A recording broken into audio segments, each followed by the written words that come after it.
Hey guys, welcome back to More English with Dry. Today we are taking our second look at Wilfred Owen's World War I poem, Dulce et Decorum Est. Specifically, we will be focusing on stanza 2, in which the poet describes in detail the effects of a gas attack on the trenches.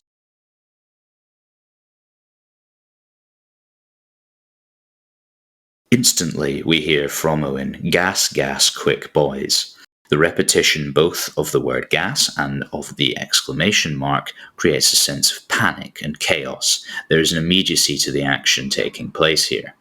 The men would, of course, have realised that a gas canister had been fired into their trench, and so would have only seconds to put their gas masks on in order not to die a horrible and painful death. The quick boys is an imperative. Owen is describing the shouts of those troops who would be letting others know that their time was now to retrieve their masks and put them on properly.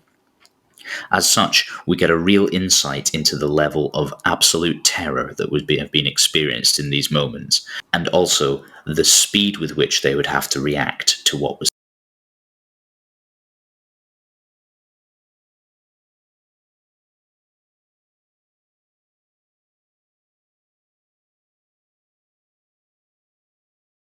Gas masks were famously difficult pieces of kit to put on. In fact, if any of you are lucky enough to find yourselves in the Imperial War Museum in London, you'll be able to see real-life examples of what they looked like. They were pieces of kit that were fitted around the face and head via a series of buckles and belt loops. It would be like trying to put several belts on all in one go very quickly. As such, this was a particularly precarious maneuver, as failure to get the mask on in time would result in certain and painful death. This is why Owen describes an ecstasy of fumbling. The reader is allowed to imagine the men's shaking hands as they desperately attempted to put these things on properly, knowing full well that any slight slip or any inability to do so would lead them to being a choking, suffocating dead person. However, the most interesting description is an ecstasy of fumbling. Owen here employs a sense of oxymoron, which is a figure of speech using contradictory terms appearing in conjunction. So, for instance, ecstasy appears to contradict the word fumbling. Ecstasy is usually a tremendous sense of bliss or glee or happiness. It is often used to connote a sense that time is almost standing still, such as the level of happiness that someone is experiencing. However, fumbling tells us that this is not a happy kind of emotion that the men are suffering from, and in fact is actually a very dangerous situation. Therefore, what is actually being conveyed is the sense that time is almost standing still because the men effectively have to do something so quickly or die. It is as though the event is taking place in slow motion, as though they cannot move fast enough to put their helmets on. Indeed, ecstasy also usually implies that all outside distractions are melting away for a person, and that would be the case here also. The men presumably would be able to focus on nothing going on around them other than their impending doom, and the necessity to immediately and as quickly as possible put these masks on their faces.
Owen continues, describing the gas masks and as clumsy helmets. In doing so, he furthers our impression as a reader that these are not straightforward pieces of apparatus to put on. They're part of the soldier's uniform, however, a part that was extremely difficult.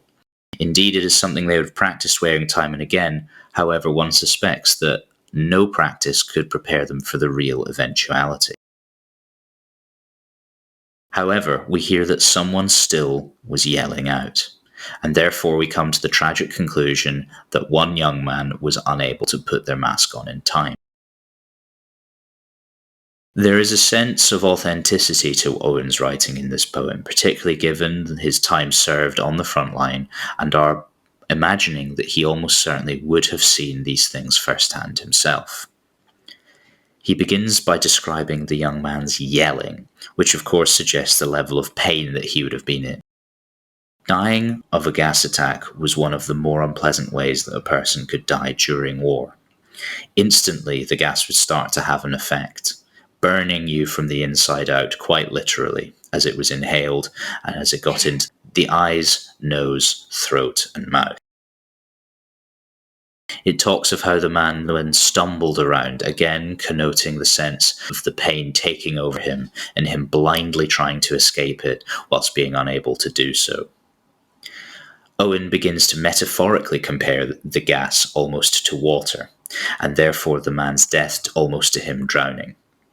The word floundering is usually used to describe a fish that has been caught and taken out of water, and therefore the reader can almost imagine the spasming motion of a fish as it flops and flops, desperately trying to breathe.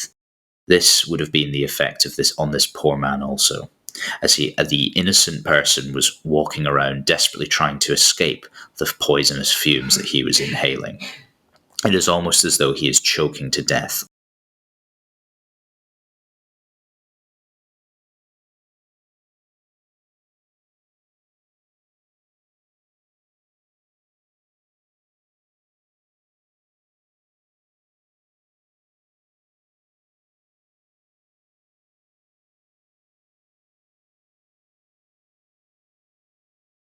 Owen describes further that he was like a man in fire or lime. The inclusion of fire furthers the sense that he is literally burning to death. The effect of the gas was that it would burn you, and therefore men would begin to cough up blood as their insides, specifically their lungs, were destroyed. Lime gives a sense of the colour of the gas, almost noxious, radioactive, greeny yellow colour. Very dim, very hazy, and very, very unpleasant.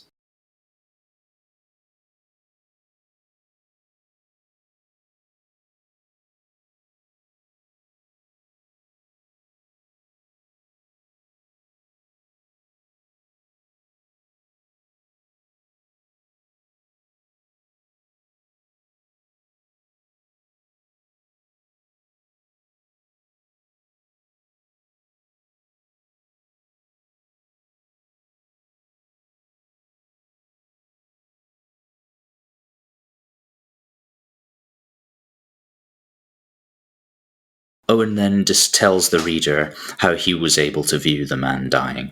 It talks about how he was able to see him dimly through the misty panes.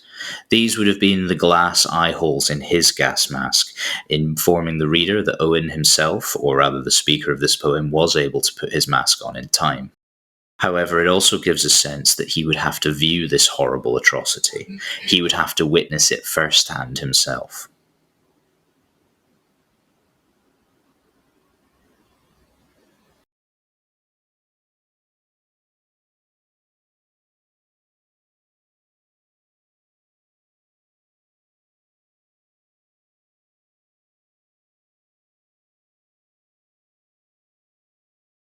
His description of it being a thick green sea is one that further adds to the idea that the gas was all pervasive. It was suddenly everywhere after it was released from its canister, a bit like an ocean, and this creates an even further impression that the man died due to suffocating and drowning. It gives a full sense that he was swallowed and consumed by this gas.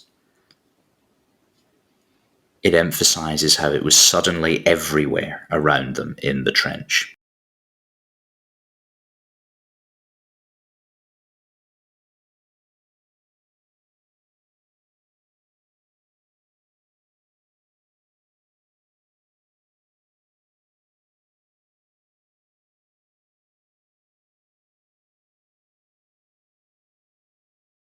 It conveys an idea that the men were unable to escape from this gas.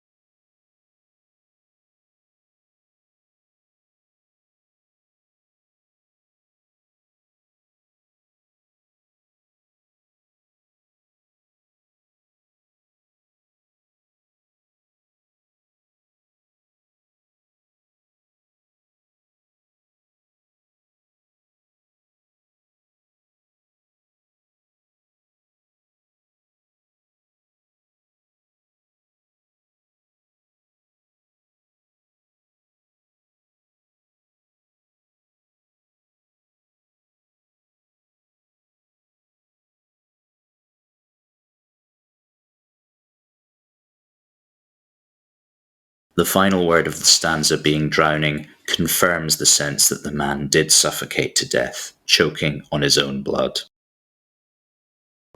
Owen then includes a separate two-line stanza. The purpose of this is to remove it from the battlefield, temporally shifting it towards his later dreams, in which he discusses how he still sees this man.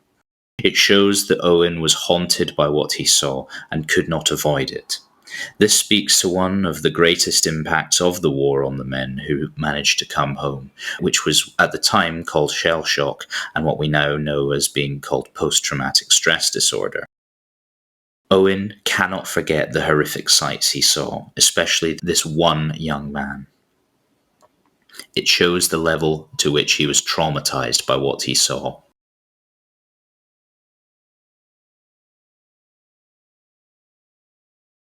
Indeed, this trauma is also born out of a sense of guilt, which he evokes through the use of the description helpless. Of course, there is nothing that somebody can do once gas has started to be inhaled. You cannot save them, you cannot put the gas mask on retrospectively, because it would not save them. The damage would be done instantly. And therefore Owen conveys this sense of guilt. Perhaps this is the aspect of the whole affair that he cannot live with at all. The guilt that he would have experienced as a result of not being able to save him. He describes how he plunged towards him, again carrying on the sense that this was almost a drowning at sea. The drowning at sea image is also interesting because it suggests that the person was very much alone. Death at sea is often considered to be a peaceful way of dying, however it is also one that is extremely lonely. This man would have been lonely in the same sense, unable to see anything due to being blinded by the gas, unable to hear anything, or even ultimately say anything because of what was happening to him. Owen then finally talks about how he was guttering, choking, drowning. This triplet of onomatopoeic words creates a sense for the reader of exactly how it sounded. The three words fully evoke a man who is choking brutally to death on his own bile and his own blood, unable to breathe, desperately attempting to get oxygen into his burnt out lungs, but being unable to do so. It is a really horrific ending to this poem, or rather to this section of the poem. Owen separates this two-line stanza to show us exactly that he cannot escape either the sight of what he saw or the sound of what he heard.